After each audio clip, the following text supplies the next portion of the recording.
Okay, napansin ko makarbo na.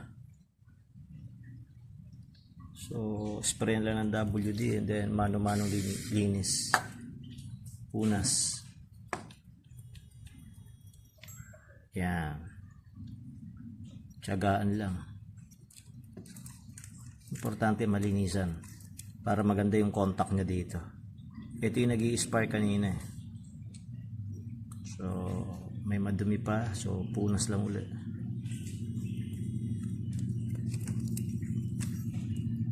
Yung okay, nalinisan na. Ready. Huwag kang sasabog.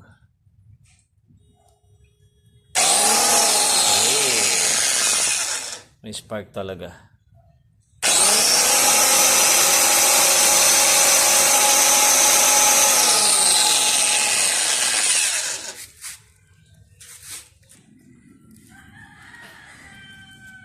Dito yung may nag-i-spark.